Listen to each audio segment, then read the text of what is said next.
Welcome back to another video on my channel. Hope you're doing good. Hope you're doing well. It's a 5-star performance from Algeria. Algeria 5, Cape Verde 1. What a brilliant 5-star performance that was from the Algerian national team.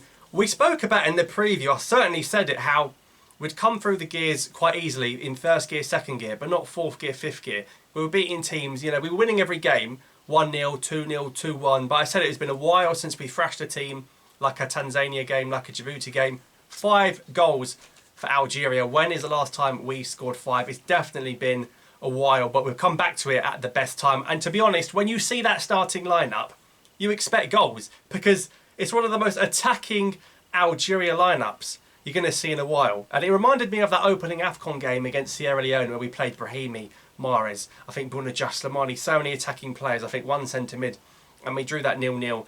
Certainly wasn't a problem today. So let's go through that starting 11. And yes, I know the draw for AFCON has happened. If you want to see me talk about that for all 24 teams, stick around. There'll be another video very soon, hopefully, on the draw specifically, where Algeria have been given a not just a very favourable draw, but also a very favourable second and third round game, potentially after that as well. But I have to say, no other team in Africa, apart from Algeria and Cape Verde, were playing tonight during that draw. It's actually embarrassing. Like, even the African teams that played today, I think Cameroon played, Egypt played and beat Zambia 1-0.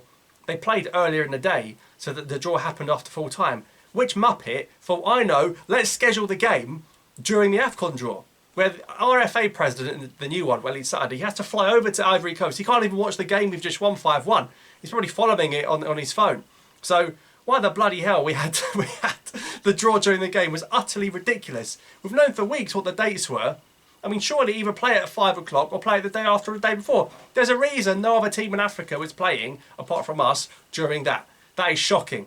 I'll tell you what was also shocking, the Algerian TV production having to put the draw in the bottom of the screen to show everyone what happened. Laughable. Anyway, I said I want to see the main team. No more faffing about, trying him, trying his mum, trying his dad. I want to see the main team. And it was the main team from what we could do. So, of course, Ait-Nouri wasn't available. Funnily enough, Zerrouki was drafted into the squad, but he hasn't even trained with the squad yet. I'm sure he'll be involved in the Egypt game, but that was great to see Zerrouki involved already and those admin issues sorted. But Mandrea played in goal, didn't keep a clean sheet. He barely had anything to do, to be honest, but he is the number one. Youssouf Attal is the number one right back. He was so attacking. I mean, even the midfield and the attack was attacking. Even him was bombing up and down, and he got an assist today as well. Very good performance from Youssouf Attal.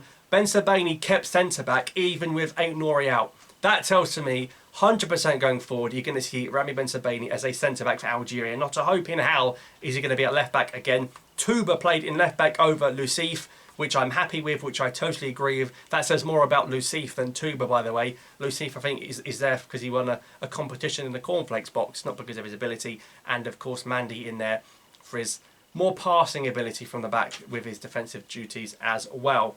And then the front six, I mean, Zerrouki is the most defensive-minded player in that 6 midfield and attack. And ironically, he scored a goal, as did Aouar with 2. What a player. We'll come on to the goals in a second, but even Aouar is not the most of defensive midfielders, and yet Aouar and Zerrouki, the 2 centre mids, provided 3 of the 5 goals. And then you had Mahrez, Amoura, Ghouri, and Slimani, all 4 of them, and all 4 of them offer the team different things. You've got Mahrez with his dribbling ability and he's beating players 1v1. You've got Amoura with his pace, you've got Ghouri with his goals, and you've got Slimani with his height, strength and ability physically in the air. And it looked to me where Bellamani just said, you know what, I'm slapping my massive ego on a table, bang, this is me, this is us, this is what we've got to offer. You can watch your petty draw with your people dancing about and Akon performing 10 years after his voice went, right, in front of Drogba and Eto'o and all those people. We're playing a game. This is how good we are. This is my attack, and we're going to do you. And you can put us in Cape Verde's group if you want, because we'll beat them again. He thought, you know what? All these cards, slap them down on that coffee table with your kahwa and your milfay. Get them down there. Brilliant. You've got just Mahrez, Ghouri, Amoura and Slimani. Cape Verde thinking, what am I going to do here? Bruno Varela, his debut for Cape Verde, played in the Champions League a few times with Porto and Ajax, the Guimarães keeper. He plays in Portugal. He plays against the winger Bellumi that didn't play. He's thinking, what have I got to do? What have I walked into here? This is harder than Portugal. Goodness me. But really good atmosphere in the Constantine Stadium. Of course, the brilliant tribute to Palestine at the beginning, where all the players came out and they wore a Palestinian scarf in their Algeria training top. I think the bond between Algeria and Palestine is second to none. I don't think you'll see Morocco even do something like that. You wouldn't see Tunisia, Egypt do something like that. I really hope that Egypt game is a real tribute to the Palestinian people. But let's actually talk about the blooming game now, because so much happened off the pitch. 1-0 straight away. Now, Varela actually, his defender made a big mistake and he saved him right at the beginning. It was almost like the earliest own goal ever. Varela keeps the ball out. But then Slimani presses him, and Slimani's got a really good record in playing in the Portuguese league. He's actually played against Varela before when he played for Sporting. He pressured Varela, he won the ball back off him. Then Mahrez assisted Amoura. Brilliant sides from Amoura for the first goal. And I have to say, playing for Union SG now in Belgium, and they're a good team. They're in Europe. He just played at Anfield. Every time he starts, he seems to score for Algeria, Amoura. I think we're at the stage now where, and Amoura went to the last AFCON, he didn't play a single minute. And then Belmadi, when asked about it, he said he's not Maradona. I think he might be, you know. Me, Amoura, we're at the point now, I genuinely now think we have to start Amoura. I know he can come off the bench with pace. I think we'd be stupid to not start Amoura. And I think he's shown consistently that he's deserved it. And it may mean benching Benrahma. It may mean that. But what a player to have on the bench in Benrahma. And what a player. You just got to start Amoura. Whether it's on the left or up front, you can't drop him. We played 4-4-2. Guri and Slimani played like big man, little man. Mahrez on the right and Amoura on the left. I think you've got to play him. He's so good. He's so good. Just after that 1-0, Guri, 4 yards out. Has he not scored today? We've scored 5 and he's not scored. But he was involved in most of the goals. He's blazed it over from 4 yards. What a moment. I thought he was going to rifle into the top corner. What a moment to see Ammi in the Algeria team. It's just beautiful. So many positives have come out of today. But we need to keep our feet on the ground and take it one step at a time. Mahrez had another chance at 1-0.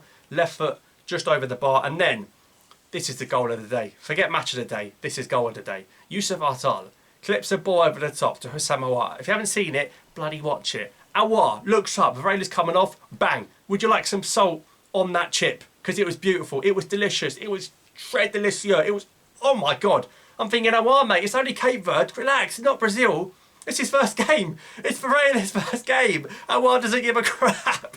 He's embarrassed him. He sent him back to Portugal, back to Guimarães after about 15, 20 minutes. And then after that, he goes and scores again. I mean, the late flurry in the first half.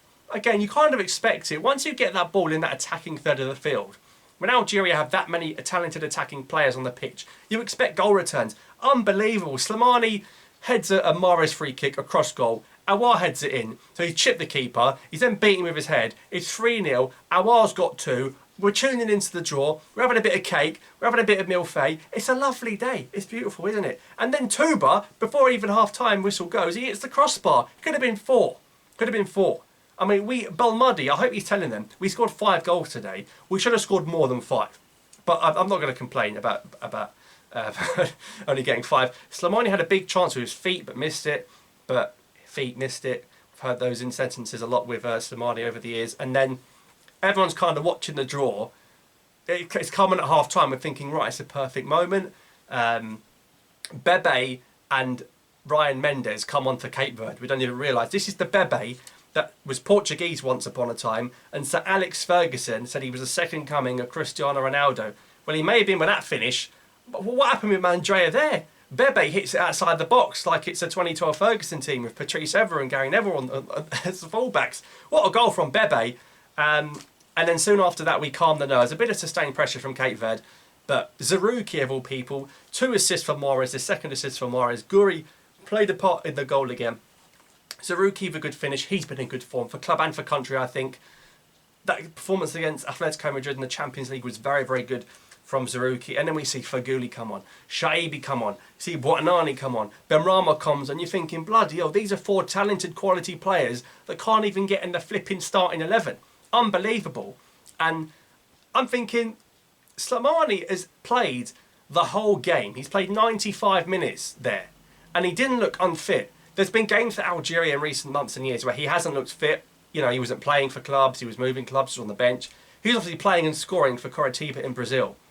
He was mobile today. Like I said, Slimani, he got an assist, he got a goal, he played the whole game. I think there's a place on that plane for him, for Slimani, but I think it's going to mean not taking Baghdad Bounedjah. It looks like Slimani's going to go, and Bounedjah won't. At this moment in time, that's how I'd see it. But there's a big talking point with this penalty. Now, Benrahma obviously is thinking, oh, bloody hell, Amoura's scored, Shaibi's on the bench, you've got Guri coming into the main team, and you're thinking, I've got to impress the manager here.